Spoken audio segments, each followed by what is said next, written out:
Olá, tudo bem com vocês? Que alegria, que satisfação estar aqui em mais um podcast da TV Metropolitana.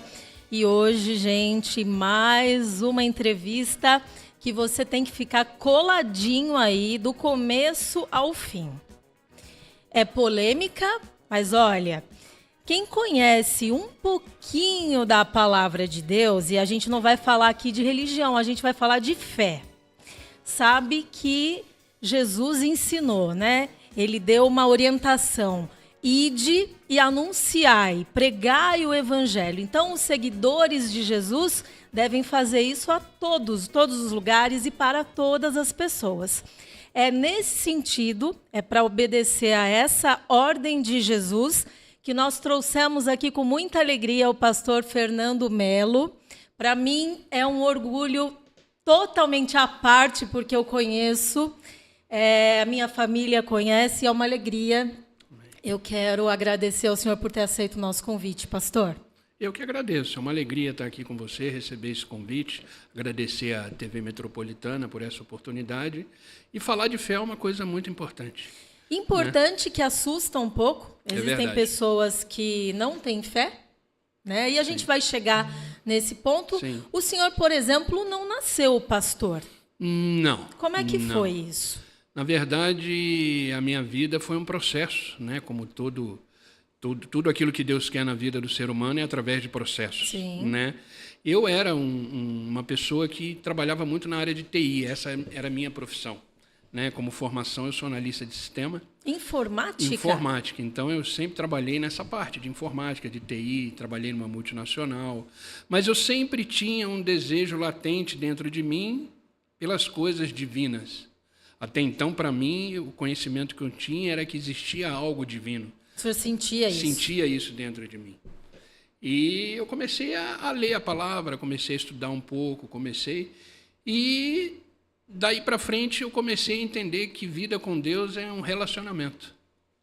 Entendi. E foi aí que a história começou. Foi o senhor é casado? Sou casado. O senhor é casado? Como é o nome da esposa casado, do senhor? Denise Melo. Quero mandar um grande beijo para a Denise, uma pessoa muito querida, muito iluminada também. O senhor tem filhos? Tenho 2 filhos, né?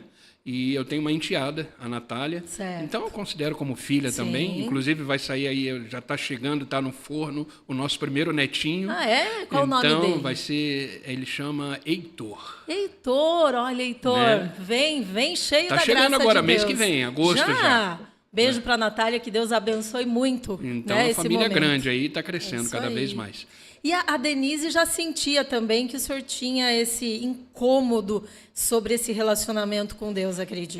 A Denise, na verdade, quando eu a conheci, ela já era cristã, ela já estava, vamos dizer assim, nasceu num berço cristão. Entendi. Então, inclusive, ela foi um ponto muito chave aí para o meu chamado e para a minha vida hoje ministerial. Né? Primeiro foi ela. Primeiro foi ela, porque a gente vê... A pessoa, ela sofre mudanças. Quando ela tem relacionamento com Deus, ela sofre mudanças. E eu comecei a perceber o tipo de pessoa que ela era. Diferente do comum.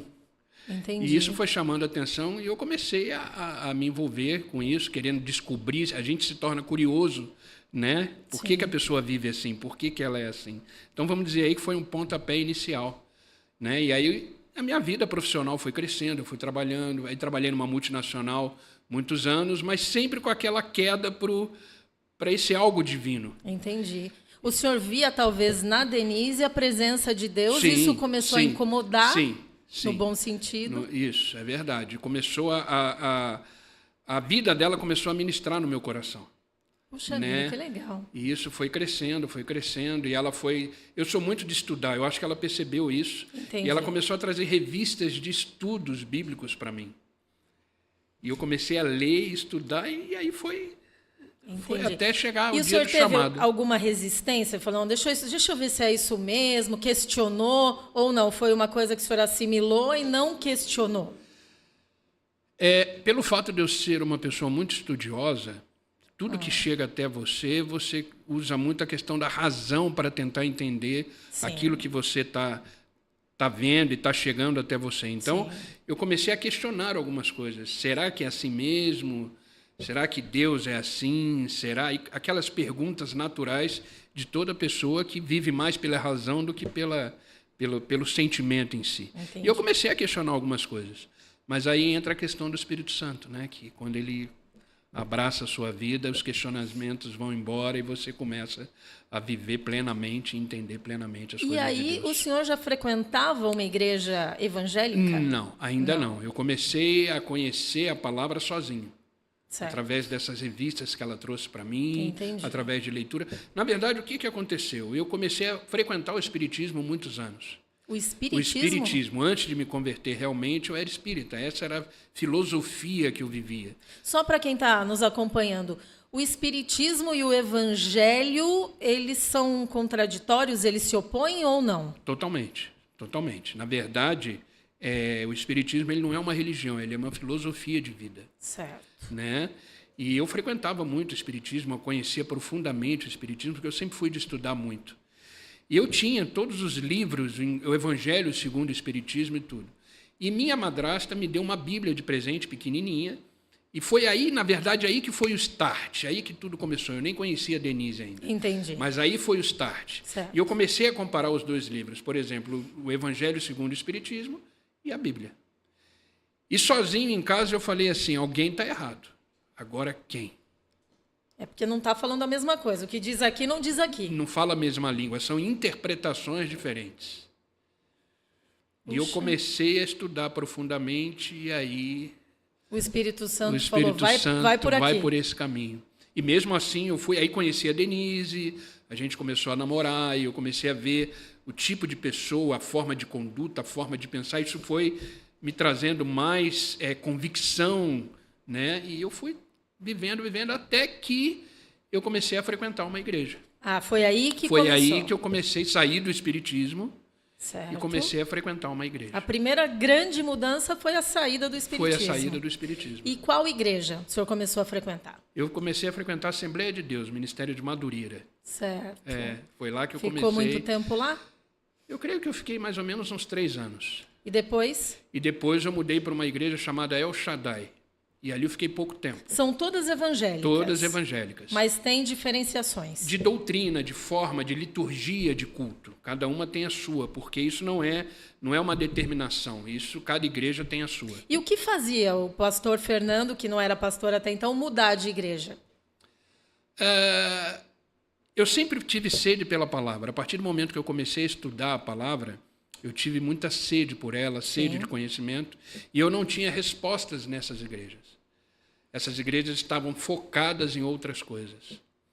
Então, Elas não saciavam essa não sede. saciavam essa sede, porque entenda uma coisa, todo ser humano, ele tem um vazio dentro dele existencial. Todo ser humano Isso no é mundo. fato. Isso é fato. Por isso que ele tenta preencher esse vazio com várias coisas. Às vezes tem gente que trabalha demais porque quer preencher esse vazio. Tem gente que quer preencher esse vazio, por exemplo, na bebida. Tem gente que quer preencher esse vazio nas drogas. Com vícios. Com vícios e assim por diante. E esse vazio, ele é do tamanho de Deus. Então Deus preenche. Deus preenche. Então, eu tive buscando, por causa dessa sede que eu tive, eu falei, não, eu preciso me alimentar dessa palavra. E aí, duas igrejas... Duas igrejas não me responderam isso. E a terceira igreja? A terceira é a Comunidade da Esperança, né? A Igreja Lá começou... do Nazareno. Lá começou realmente. Ali a minha conversão aconteceu. Até então eu conhecia Deus. Hoje eu vivo com Deus. Igreja do Nazareno, Comunidade da Esperança. Fica localizada no centro, no aqui centro, de Piracicaba. na Rua 13 ali, Na 13 de maio. de maio. Isso. Lá, o pastor líder, na época, era o pastor, Era o pastor Aquiles Aquiles, o Acerbe. saudoso Aquiles Acerbe. Como é que foi essa chegada do Fernando lá? Então, no primeiro momento, a gente, como era perto de casa a igreja, eu falei assim para a Denise, para minha esposa, eu falei, a gente precisa, já que a gente saiu dessas igrejas, a gente precisa se congregar em algum lugar, a gente não pode ficar sem frequentar. Sim. E aí a gente passou um dia em frente ali e falou, vamos entrar para conhecer, era uma quinta-feira. Ah, foi assim por acaso? Por acaso, vamos entrar. Como eu sei que o acaso não existe, então, né, foi o Espírito Santo que induziu ali, a gente entrou, e o Aquiles estava pregando, o pastor Aquiles. Eu saí de lá... Saciado da sede da palavra. Completamente. E eu falei para minha esposa, é aqui. Isso e a gente já fazem... vê que o senhor se emociona até hoje, muito, né? muito. Com essa Presença do Espírito Santo foi real. Foi real. Ali o Espírito Santo. E ali começou a minha conversão, realmente. Então, antes eu conhecia a Deus. Conhecer é uma coisa. Andar com Ele, viver é outra coisa completamente diferente. O relacionamento íntimo, e a gente se arrepia, começou ali. Começou ali. E ali eu passei pelo meu processo de conversão, que foi maravilhoso. Até que um dia, o pastor Aquiles chamou o senhor no canto aqui e falou, tem uma mensagem do alto para você, é isso? Ali foi uma coisa fantástica. Ali, depois de alguns anos já na igreja, o Aquiles me ligou. Eu já era líder da recepção dessa igreja com a minha esposa. O Aquiles me ligou e falou assim, Fernando, dá um pulinho aqui na igreja, eu preciso conversar com você. E eu confesso que eu fiquei assustado, porque eu até virei para minha esposa e falei assim, bom, o chefe está chamando, alguma coisa... Aconteceu algum problema. Alguma coisa está errada. Sim. E aí eu cheguei lá, ele tinha duas coisas para me dizer. Primeiro, a questão do devocional, que eu já fazia devocional, eu já faço devocionais, depois eu creio que a gente vai entrar nesse detalhe. Falar disso. Mas o devocional eu já faço há mais de 20 anos. Nem existia internet direito, era só e-mail. O senhor achou que fosse esse o tema da reunião com ele? Com o pastor Aquiles? Eu achei. E aí eu mandava os devocionais por e-mail, por exemplo. Sim. E não tinha essa coisa de Instagram, enfim. E ele me chamou e falou assim, olha, eu vejo que você já escreve muito devocionais, que tal fazer um livro para a igreja de devocionais? E aí foi aí que surgiu o primeiro livro da igreja, o Dia a Dia, que são os devocionais que eu escrevo todo dia. Que é esse que o senhor trouxe? Aqui, vou pedir para a nossa equipe mostrar. Esse aqui. Deixa eu ver aqui se essa câmera aqui, produção, está mostrando, está dando para pegar? Tá? Então, olha aqui. Esse devocional... Esse é o volume 2. O volume 2. O senhor começou a escrever, então... Todos os devocionais que eu já tinha escrito foram transformados em livros. Certo. Então, teve o volume 1, esse é o volume 2. E esse foi através do pastor Aquiles, ele que sugeriu. Ele que sugeriu. Entendi. E hoje esse é o devocional da Comunidade da Esperança. Entendi, certo, né? Que bacana. Então, essa foi a primeira coisa que ele falou. Eu falei, nossa, que bom, que legal, vamos fazer sim. Ele falou, mas eu tenho uma segunda coisa para te dizer. Aí eu falei, bom... Agora vem a bronca. Agora vem a bronca. E ele falou, olha, eu tive orando a Deus durante 3 meses, pedindo para ele uma confirmação, porque o meu coração estava sendo incomodado. E ele falou que você tem um chamado pastoral. Eu olhei para ele e falei, mas como assim? Ele falou, Deus está te chamando para ser pastor. Puxa vida, arrepia, né? Aí... eu falei, mas eu não tenho jeito para isso. Ele falou, não, a questão não é você, a questão é ele. Ele tem um chamado na sua vida. E se eu não te der esse chamado, eu vou estar matando você. Então eu preciso te consagrar, pastor. Puxa vida. Aí ele falou, você aceita? E eu já estava em lágrimas, né? Eu imagino. Continua, os olhos estão lacrimejando. Aí eu falei, claro. Aí eu abracei ele, ele me apertou e falou assim, então seja bem-vindo. E aí, 2 semanas se passaram, num domingo ele me consagrou a pastor diante da igreja. E aí, até hoje, eu estou lá como pastor auxiliar da igreja. E como é hoje estar lá como pastor da igreja? É um prazer muito grande. É você exercer o seu chamado, porque eu aprendi que não tem como fugir de Deus. Não tem como. Pastor Aquiles faleceu, né? Sim. E o senhor continua na igreja. O senhor agora encontrou de verdade assim essa resposta de Deus. Deus agora comunicou diretamente para o senhor que realmente é esse o plano dele para a sua vida.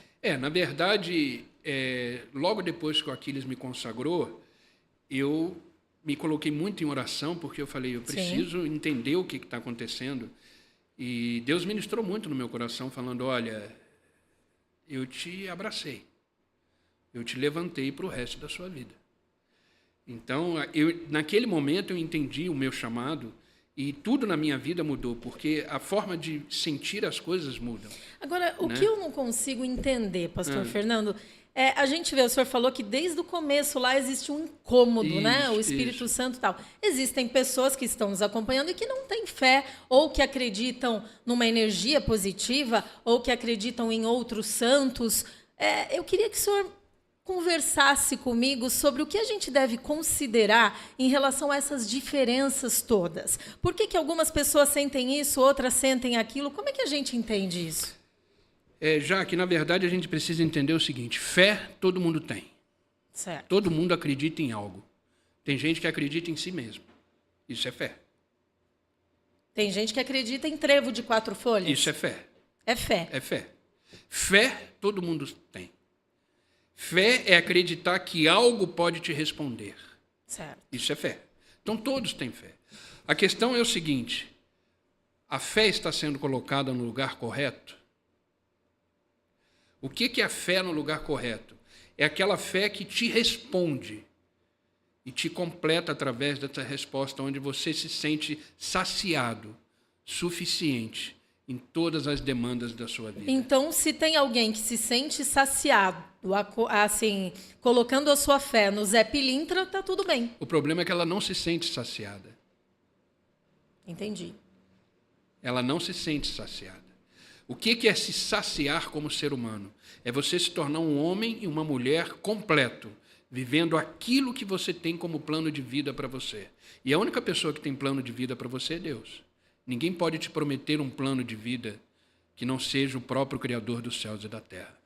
E aí, é por causa disso que o senhor consegue todo santo dia, gente, é todo dia, trazer uma palavra de Deus todo dia nos canais de comunicação do senhor. Me Isso. conta essa história desse devocional, que horas passa, quem está nos acompanhando, como é que faz para assistir?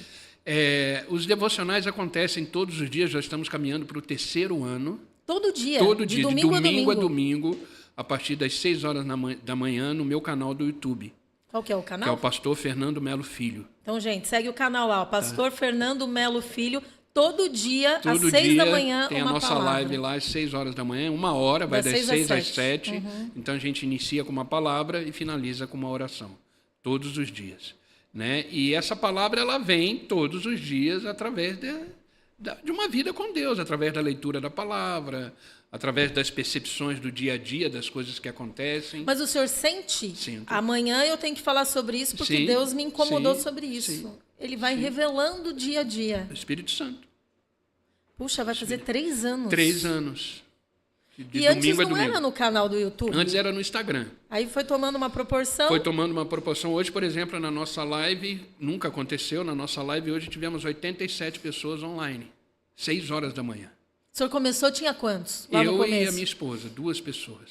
Tá vendo, gente? 2 pessoas. Fiquei meses assim, só eu e ela. E continuou, mesmo assim? E continuei. A perseverança é a chave. Entendi. Você só deve parar quando você conquistou aquilo para qual você foi chamado a fazer. E quando o senhor ouve, vamos ver se isso faz o senhor ter vontade de parar, já que a gente está falando de parar. Eu já ouvi inúmeras vezes. Né? Igreja evangélica, dízimo, pastor é todo rico, porque o dízimo é para o pastor. Você vai lá, você dizima, é para o pastor. Para que dizimar? Não sei o que e tal. E questiona tudo isso, dízimo, oferta e tudo mais. Como é que a gente avalia isso? O que a gente filtra disso? E como é que o senhor enxerga essas opiniões? Não são poucas. Muita gente é contra o dízimo, porque entende que o dízimo é pro pastor. A gente sabe que tem denominações que pedem para o cristão dar a casa. Você entregue a sua casa porque Jesus vai honrar. Você faça isso. Mas, assim, não é generalizado. E o que a gente deve extrair disso? Tudo isso é questão de fé. Vamos começar por aí. De fé também. De fé. É você acreditar nos princípios e valores do reino de Deus. Certo. Tá? Então começa Quem não por aí. acredita não vai entender. Não adianta, não Certo. adianta. É questão de fé. Tá. Então, como é que Deus trabalha em relação ao dízimo? Dízimo e oferta nunca tem a ver com dinheiro. Esse é o primeiro ponto. Não necessariamente é dinheiro. Não necessariamente, não. Não tem a ver com dinheiro. Mas então eu posso dar o meu Tem dízimo... a ver com a atitude, fidelidade, Certo. gesto.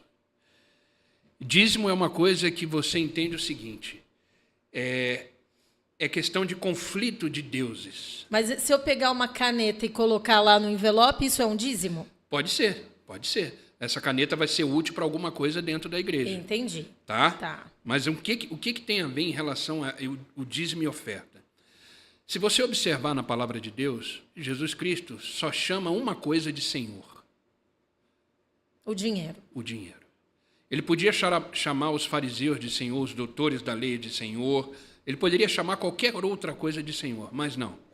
Ele chama o dinheiro de Senhor. Sim. E aí ele diz, não podemos servir a 2 senhores. Ou servimos a Deus, ou servimos ao dinheiro. que eles chamam de mamão. Por quê? Porque o dinheiro nesse mundo, ele tem um poder divino. Por isso que ele é chamado de Senhor. Ele destrói famílias, Sim. ele causa guerra, isso é um poder de um Deus chamado dinheiro.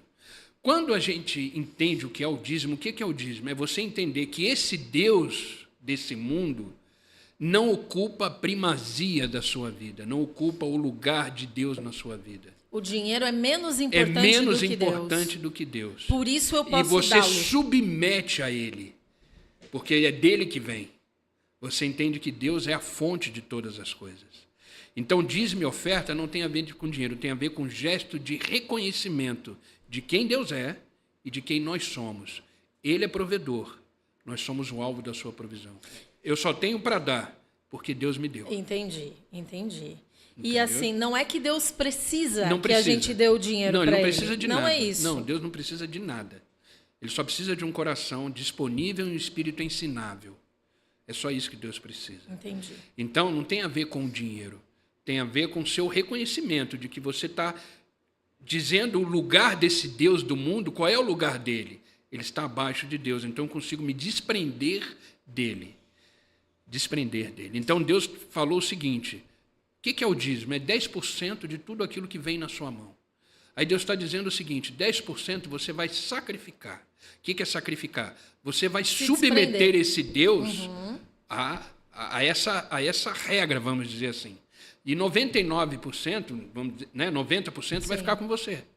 Então você está dando um gesto de fidelidade. Então dízimo é isso, é gesto de fidelidade, não tem a ver com dinheiro. Agora, o que a igreja faz com isso? Uma igreja séria, uma igreja pautada na palavra, uma igreja que também entende o que é dízimo. Ela faz o reino de Deus avançar através de cestas básicas, através de ajuda de necessitados. Por exemplo, a nossa igreja paga aluguel de pessoas, a nossa igreja paga a conta de água e luz de pessoas que não podem, Claro. a nossa igreja cobre teto de casa que, por causa de vendaval, alguma coisa, foi destelhado, e a gente faz isso todos os meses. Então, quem vai dar o dízimo não tem que se preocupar se o dízimo é para pastor ou não. Nada disso. Tem que fazer a parte dele para Deus e pronto. Gesto. A questão do dízimo é entre a pessoa e Deus, Exato. não a pessoa e a igreja. Sim. Então, você entregou, descansa. O que vai ser feito dali para frente? E aí, gente, olha, é que não tem fogo aqui, mas senão eu ia pedir para a produção colocar um fogaréu aqui, pastor, porque está pegando fogo a nossa entrevista.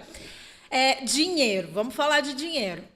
Esse ano é um ano político, nós vamos eleger prefeitos, nós vamos eleger vereadores, e a gente sabe que existe muito dinheiro envolvido em política, né?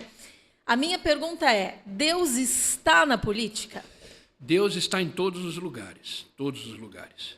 A pergunta é: as pessoas desses lugares estão com Deus? É inverter a pergunta. Certo. Deus está em todos os lugares. Então, Deus ele está na política, Deus ele está na vida de um profissional, Deus está num conflito familiar, Deus está em todos os lugares. Agora, em relação à política e a Deus, na verdade, o princípio dos dois são iguais: ajudar pessoas. Pelo menos é o que deve ser feito. Entendi. Né? Ajudar pessoas. Agora, qual é a motivação de um político? Qual é a motivação de um cristão? É isso que Deus vai avaliar. Por isso que em Salmo diz assim, livro de Salmo diz: som do meu coração e veja se há em mim algum caminho mau. Traduzindo, veja se o meu coração está com a motivação correta para aquilo que eu estou fazendo, sendo político, sendo um profissional, sendo um pai de família, sendo uma mãe, sendo uma entrevistadora, sendo um cameraman. A minha motivação está correta? Porque eu posso fazer coisas certas pela motivação errada.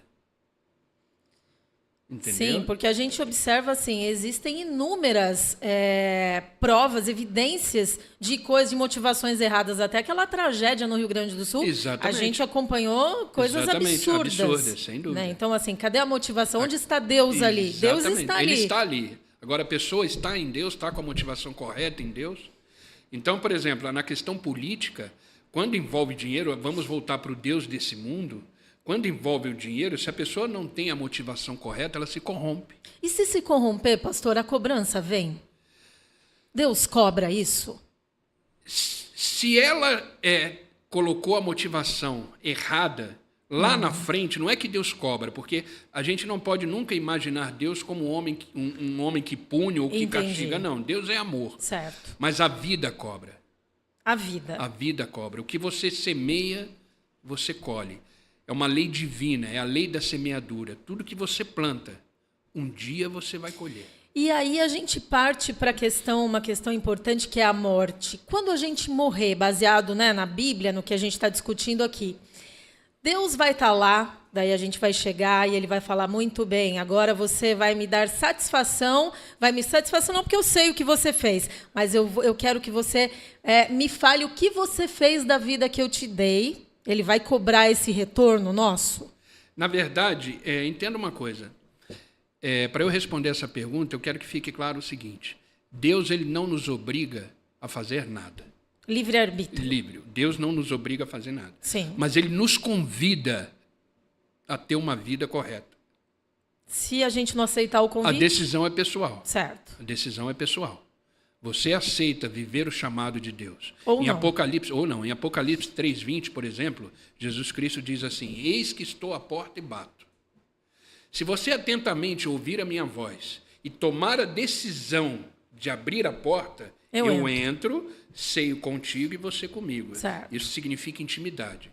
Então, Deus ele não nos obriga a fazer nada. Mas depois da morte, a morte eu considero um prêmio. A morte, para mim, é um prêmio. O senhor não tem medo de morrer? Nenhum. Para mim, é um prêmio. Por quê? Porque eu sei que eu estarei com o meu Senhor. Eu sei que eu terei cumprido a minha missão. E como é que vai ser essa chegada lá? Ele não vai tirar satisfação, então, com o senhor? A primeira pergunta que Deus vai fazer é exatamente essa. Ele vai dizer, o que você fez com a vida que eu te dei? Ele vai questionar isso. Ele vai perguntar, o que você fez com a vida que eu te dei? Você ajudou o próximo? Você teve motivações corretas? E se as respostas forem não? Na verdade, ele já sabe as respostas. E provavelmente, se você chegou diante de Deus, é porque provavelmente as respostas já foram positivas. Senão nem chega. Senão nem chega. Entendi. Puxa Né? vida, precisamos tomar cuidado. Dessa vida só se leva a vida que se leva. Exatamente. A gente vive só uma vez, a gente só tem uma vida. E devemos aproveitá-la ao máximo em Deus. Agora, a gente está falando de relacionamento com Deus, até para quando conseguir chegar até Ele. Tem muita gente, né, que falou para mim, quando a gente vai fazer uma entrevista aqui, a gente faz uma pesquisa de campo para saber quais são os questionamentos, os anseios da população e as dúvidas. E aí tem gente que falou assim para mim, não vou à igreja porque eu tenho fé, acredito em Deus, mas não vou à igreja. Fica eu e o meu Deus na minha casa, eu converso com ele na sala, eu converso com ele na cozinha, mas não vou à igreja. Meu relacionamento com ele é na minha casa, no meu trabalho, se eu estou no carro, eu estou falando com ele. Isso está certo? Tudo bem? Ou não? Por que é importante e necessário estar num templo? Jesus Cristo, uma certa feita, ele disse assim, quando dois ou mais Sim. estiverem reunidos em meu nome, ali eu estarei presente. Até aí a gente pode colocar a família reunida na sala. Exatamente. Se Certo. todas estiverem em nome de Deus, estiverem convertidas, Ele realmente, estará ali. ele estará presente. Certo. Então, você falar para você mesmo, eu sou igreja, não é. Não. Porque você é uma pessoa. Uma pessoa, exato. Tá? Agora, o que é congregar? Congregar significa o seguinte, estar no meio de pessoas que estão caminhando na mesma direção, caminhando na mesma cadência da fé. E congregar é uma orientação de Deus. É uma orientação. Se você olhar em Hebreus, eu até deixei aqui anotado, em Hebreus capítulo 10, versículo 25, diz assim, não deixe de se congregar conforme os costumes de muitos. Não dá para congregar numa casa com a família. Não dá. Por não, quê, dá para congregar, dá? sem dúvida nenhuma, mas você precisa de uma congregação de fé, de pessoas onde expõe a palavra com autoridade, com conhecimento, com pessoas que vivem, às vezes, as mesmas dores. Ali existem pessoas que tiveram as mesmas perdas, para um ajudar o outro. Que isso é igreja. A igreja é o ajudar o próximo. E aí tem a questão do conselho também. Exatamente. Deus fala, né? Se precisar de um bom Exatamente. conselho. Se você precisar, é dentro da congregação que as bênçãos são ordenadas, diz a palavra em Hebreus. Então, a gente precisa ter o conhecimento que é o seguinte, não é questão de denominação, é em questão de uma igreja que professa a palavra de Deus, que é uma igreja cristocêntrica. O que é isso? A centralidade da igreja é Cristo, onde a palavra é pregada com autoridade, com conhecimento e com o agir do Espírito Santo. Então, é importante a gente estar no meio de pessoas que se ajudam e que estão caminhando na mesma direção. Porque se a gente ficar em casa com a família ou sozinhos, acreditando que está lá com Deus, a gente não vai receber a palavra. Você até recebe, mas ela não é uma palavra com autoridade de pessoas que foram chamadas para isso. Sim, exatamente. Tá? E você aguenta isso até um certo ponto, mas depois que o calo aperta, depois que a vida começa a espremer, você precisa estar com pessoas que viveram, de repente, o que você viveu, né, e que você está passando, e que podem, através da experiência dela de vida, te ajudar. Então, o que é uma igreja? Pessoas se ajudando mutuamente, caminhando na mesma direção, na mesma cadência da fé. Ou seja, todos nós estamos voltando para casa. Entenda isso. A gente não somos desse mundo. Não, estamos voltando para casa. Que tal voltar juntos? Mas dá para voltar sozinho? Dá, mas o sofrimento é maior. Entendi. E quem está nos acompanhando e precisar de uma visita do pastor Fernando Melo para esclarecer sobre isso, para pedir ajuda, de repente tem um ente doente em casa, acamado, ou tem problema com droga, tem problema com bebida, tem uma família desestruturada, casamento em crise, pode chamar o senhor? Pode. A gente está aqui para servir. Eu tenho minhas redes sociais, né? Que é o Instagram, que é o Fernando Melo Filho, né? Tem o canal do YouTube também, que lá eu tenho meus contatos lá também, que é o pastor Fernando Melo Filho. E tem o meu WhatsApp, que é o 998065957. Eu vou até anotar aqui, gente, olha, no meu papel, porque eu ainda gosto de papel, tá? Então vamos anotar para dar tempo de você anotar também. O WhatsApp do pastor Fernando, aproveita, 9806 5957. Então aí é só chamar que o senhor faz a visita pastoral. Exatamente. E os cultos da igreja, o endereço, horário, data, o senhor pode passar para nós? Claro. A Comunidade da Esperança em Piracicaba, aqui, ela fica na rua 13 de maio, número 550, tá? No centro ali. Em frente àquela escola... Aquela escola Moraes Barros. Moraes Barros. Isso. Sim, é uma igreja toda preta. Toda preta, certo. Isso. E os cultos acontecem todas as quintas-feiras, às 20 horas, e domingo nós temos 2 cultos, um de manhã às 10h30 da manhã e um às 19 horas. Só chegar. Só chegar. Tem o Ministério Infantil? Tem o Ministério Infantil para quem tem criança pequena e tudo, mas chegando na igreja, a pessoa já vai ser orientada onde ela deve ir. Se tiver criança, ela vai ser levada ao Ministério Infantil, ela vai se sentir em casa. E o pastor, é só o senhor que prega lá ou não? Não, na verdade nós temos a pastora, que é a líder da igreja, que é a pastora Dani, né, a Daniela Serbe, que é a esposa do saudoso pastor Aquiles. Vou mandar um grande beijo para a pastora Daniela Serbe, uma pessoa querida, uma serva de Deus, viúva do pastor Aquiles. Exatamente. Né? E tem eu como auxiliar dela, né, que somos ali auxiliar, e tem o pastor Elias, que ele não é pastor da nossa igreja, mas ele está nos ajudando, né, para a gente não ficar, vamos dizer assim, sobrecarregado, está nos ajudando nos cultos da manhã. De domingo. De domingo. Pastor né? Elias, o senhor sabe o sobrenome dele? Nossa, pastor Elias Oliveira. Pastor Elias Oliveira. Ele também... Né? Ele também pertence à denominação Nazareno, só que numa outra congregação. Como ele era muito amigo do Aquiles, amigo da família, ele está dando uma força lá para a gente. A Nazareno é pentecostal, né? O pentecostal, como é que é isso?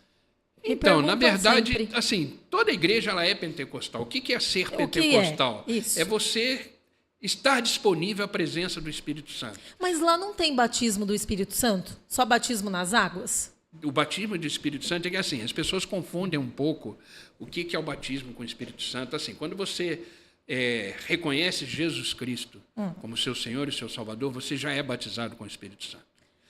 No momento do batismo das águas. No momento que você aceita, independente se você foi batizado ou não, vamos supor que chega uma pessoa aqui agora, eu falo assim para ela, você aceita Jesus Cristo como seu Senhor e seu Salvador, e faço uma oração com ela, e ela no fundo do seu coração aceita, ela é batizada com o Espírito Santo. Não precisa falar em línguas. Não, isso é um dom. Isso não é evidência de batismo com o Espírito Santo. Isso é um dom. Falar em línguas é um dom. Entendi. Agora, batismo com o Espírito Santo é quando o Espírito Santo habita em você. ele se torna habitável, ele mora em você. E agora você se tornou templo do Espírito Santo. Entendi. Isso acontece quando você aceita Jesus Cristo como seu Senhor e Salvador. Então eu achei que começava a falar em línguas, Não, recebeu o isso é um Espírito dom. Santo. Tem gente que tem o Espírito Santo e não fala em línguas. Por quê? Porque ela não tem esse dom. E é um dom que promove o quê? É uma linguagem que só o Espírito Santo entende. É um dom que edifica a si próprio. É um dom que você é edificado por Deus. O falar em línguas é um falar que vai edificar a sua pessoa, sua personalidade, o seu eu cristão. É uma coisa entre você e o Espírito Santo. Entendeu? Por isso que Paulo vai dizer o seguinte: quando você falar em línguas numa igreja, só fale se houver alguém que interprete. Ou seja, que tiver alguém com dom de interpretação de língua. Senão, não fique gritando, não fique falando alto, porque tem que alguém interpretar. E porque dizem que Deus não é surdo, não precisa brincam, ficar né? gritando, Brincam falando isso, Porque tem igrejas que a gente vai e, meu Deus, é a liturgia delas, são as loucura. igrejas, né, que têm esse tipo de forma de expressão. Mas, teologicamente falando, todos nós nos tornamos habitação do Espírito Santo. A partir do momento que isso acontece, nós somos batizados pelo Espírito. O que é o batismo nas águas? É a confirmação diante de um público que você daqui para frente vai agora andar de mão dadas com Cristo. E se alguém estiver nos acompanhando e sentiu no coração que quer ser batizado, como é que faz? Chega lá na igreja? Na verdade é um processo. Ela vai chegar na igreja, ela vai se membrar, ela vai começar a participar dos cultos, ela vai conhecer o caminho da fé. Entendi. E aí ela vai ser despertada dentro dela mais ainda, porque assim, a gente tem que ter cuidado com as emoções. Às vezes a gente está assistindo um podcast como esse, a gente se emociona e fala, eu quero. Mas aí põe a cabeça no travesseiro, dorme, amanhã já não quer mais. Não quer mais. Isso é emoção. E vida com Deus não é assim. Vida com Deus é razão? Vida com Deus também é emoção, mas é uma emoção sustentada pelo próprio Deus. É aquela emoção que ela se mantém. Como Jesus Cristo diz assim, eu vos dou a minha paz. Essa paz que excede todo o entendimento. O que é isso?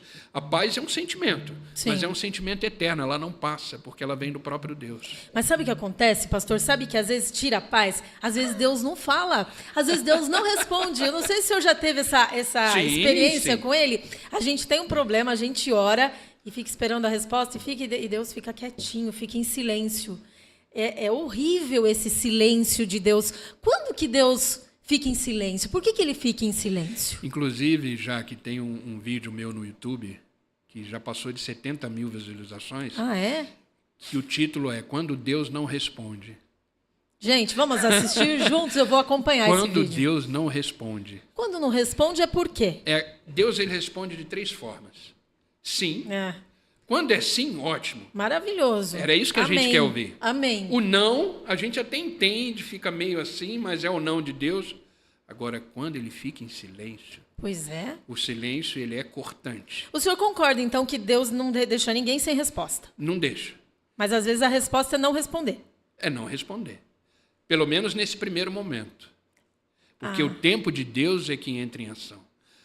Uma coisa que eu aprendi na vida, inclusive eu aprendi muito com o pastor Aquiles isso, é o seguinte, Deus não nos deve satisfação nenhuma. Não, com certeza, Ele claro. é soberano, ele faz Sim. do jeito que quer, da forma que quer. Sim. Se quiser responder, tudo bem. Se não quiser responder.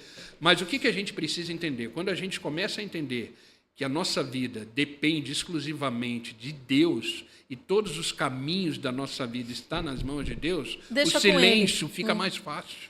Deixa com ele. O silêncio fica mais fácil. Eu não estou entendendo agora, mas eu sei que lá na frente eu vou entender.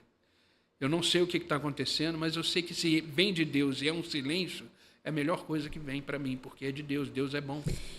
Eu ouço sempre assim, a vontade de Deus é boa, perfeita e agradável. Gente, olha, boa, perfeita e agradável. E aí você perde um ente querido. Exatamente. Como é que a vontade de Deus é boa? Aliás, no falecimento do pastor Aquiles, que eu vi toda a comunidade louvando a Deus, agradecendo a Deus. No falecimento do meu pai, que a ideia era colocar um louvor que enaltecesse o nome de Deus, e eu não consegui naquele momento, mas eu vi as pessoas louvando lá na ocasião do pastor Aquiles, eu falava, gente, como é que as pessoas conseguem agradecer a Deus pelo fato dele ter levado um ente querido? Tem que ter uma fé acima da média. Na verdade, a gente não é, a questão da fé aí você precisa entender que o problema é para quem fica, não quem vai. Sim, o problema é para quem vai. Se Quem fica estava louvando, mas se né? você falar, por exemplo, o pastor Aquiles ou qualquer um que morreu em Deus, falar, você quer voltar? Imagina. Ninguém vai querer voltar. Mas o que acontece? Por que louva a Deus e por quê? Porque a gente entende que tudo aquilo que ele pregou, tudo aquilo que ele viveu aqui, ele está agora contemplando e vivendo ao vivo. Ele está num ambiente onde ele depositou toda a sua fé. É um ato de não ter egoísmo, né? É um não ato pensar na gente. Não pensar na gente. Ele está hoje melhor. Eu lembro uma vez, numa pregação do pastor Aquiles, que ele falou assim, quando eu morrer, a primeira coisa que eu vou procurar é a Sara, esposa de Abraão, porque ela devia ser muito linda. Porque ele falou que o Abraão disse para ela ser chamada de irmã dele quando fosse para o Egito, porque ela era muito formosa, a Bíblia diz que ela era muito formosa e tudo. E eu fiquei imaginando, logo que eu recebi a notícia do que Aquiles faleceu, eu falei, nossa, meu amigo, agora você está cara a cara com Sara e você está descobrindo como ela era e a sua beleza, né? Então, para a gente, a morte já aqui é um prêmio. Eu não tenho medo nenhum da morte, nenhum. Muito bem, eu vou pedir para o senhor deixar uma mensagem para quem está nos acompanhando, toda a nossa grande audiência aqui da TV Metropolitana, deixar uma mensagem de fé, de esperança no meio desse caos, desse mundo. Não somos desse mundo, mas estamos ainda nele. Que o senhor deixasse uma mensagem de fé e esperança para todos nós. Jesus Cristo, uma palavra que sempre toca o meu coração. Jesus Cristo, quando esteve nesse mundo que vivemos, ele disse assim, no mundo passais por aflições. O que eu acho mais lindo de Jesus Cristo é que ele não fez questão nenhuma de nos esconder isso. Ah, não, ele foi bem claro. Foi muito claro. E é verdade. Ele disse, no mundo passais por aflições. Sim. Mas ele não termina aí. Ele continua dizendo o seguinte, mas tenha bom ânimo. O que é ter bom ânimo? A palavra ânimo no original, que é o grego, porque todo o Novo Testamento foi escrito no grego, a palavra original ânimo significa coragem. Tenha coragem. Esse mundo que você está vivendo, eu venci. O que significa isso? Isso que você, de repente, que está nos assistindo, está vivendo, já foi vencido em Deus. Mas você precisa saber disso. É porque a pessoa ainda não sabe que já foi vencido. Então ela precisa ter coragem para entender isso. Por isso que eu sempre costumo dizer, a vida é para os corajosos. É para quem tem coragem. Se está no deserto, se está difícil, vai passar. Vai passar. Deserto não é lugar de morada. Deserto é lugar de passagem. Certo. Muito bem. Amém? Então continua firme. Amém. Porque Deus sabe os momentos certos de... A travessia do deserto ela pode ser longa, mas ela tem um fim. É isso aí. Muito obrigada pela presença. Grande satisfação recebê-lo aqui. Amém. Amém. Muito obrigada a você que nos acompanhou. Um grande abraço mais uma vez para a pastora Daniela Serbi, para o pastor Elias Oliveira. Estão convidadíssimos a virem conversar com a gente também quando quiserem, viu? As portas da TV Metropolitana abertas para vocês e para toda a comunidade da Esperança de Piracicaba. Muito obrigada a você que nos acompanhou e até a próxima oportunidade.